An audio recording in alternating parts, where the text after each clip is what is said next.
Okay friends, magandang gabi. Ang video ko tonight is itong POC to analog interface in aluminum case, no? Request ito ng isang amateur group and we decided na itong Retevis L51 ang ikabit. Ito pala yung latest version ko, no? Babalik ko lang o ulitin ko lang. At first, meron tayong mga LDR na kinabit. Tapos, nagkaroon din ako ng Vox. I think last time yung pinakita kong ganito ang ginamit ko, Vox din yun, no? But this time, this is not Vox, no? Ito ay COS din. COS din yung galing sa radyo. Maganda itong circuit na to. Itong latest version ko.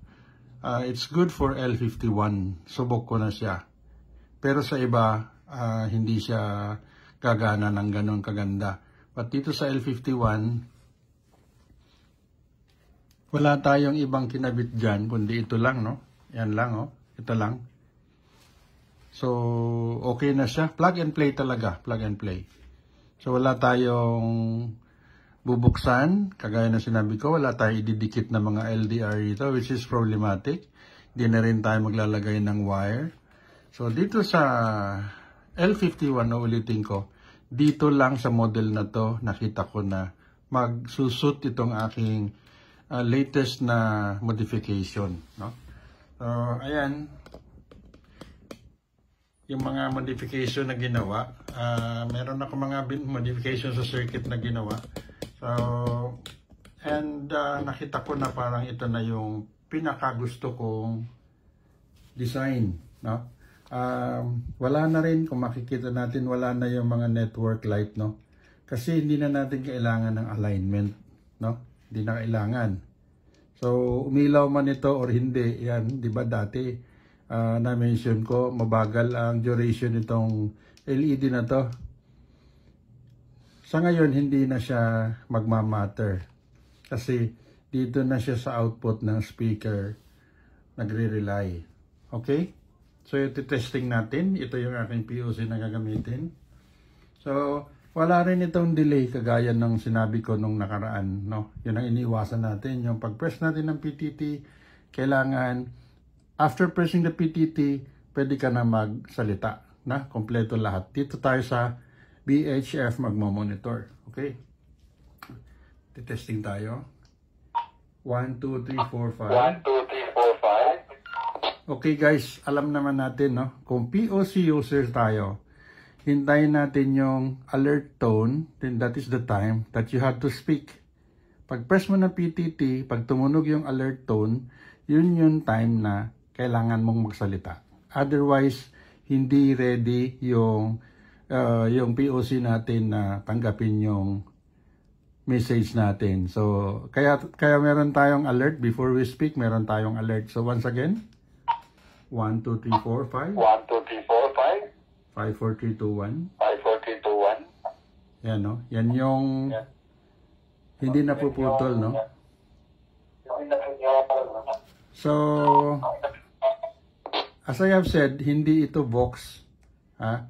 Nakakabit sa speaker, but this is not Vox operated. Okay? Kakaiba po yung circuit nito compared dun sa mga previous. May LDR, tapos meron akong ginawang Vox. Ito, walang LDR, walang Vox, wala. It's purely plug lang from the speaker. Okay, yung from the radio naman, COS tayo. Kasi ayoko nga maglagay ng Vox from the radio, but possible naman, kaya lang, mas madali kasi pag naka-COS. So, try natin yung from the radio. Check 1, 2, 3, 4. 1, 2, 3. Audio check. 1, 2, 3, 4, 5. Audio check. Okay? So, subukan natin yung nakaka-override siya. Kunwari may nagtatransmit sa radio. Yan. Pag gusto kong pumasok, kahit may nagtatransmit sa portable, sa radio, pwede ko siyang tapakan. Ayan, no? 1, 2, 3, 4. 1, 2, 3, 4. And RTX means radio TX. Ito naman POTX means POC TX. Okay? So, yun, once again, from POC to radio. Go ahead. So, kompleto na guys, no? Wala na yung napuputol. Unlike before, na ito ang ginamit, kailangan mo maghintay ng 3 seconds bago ka magsalita. Okay, I think malinaw na. And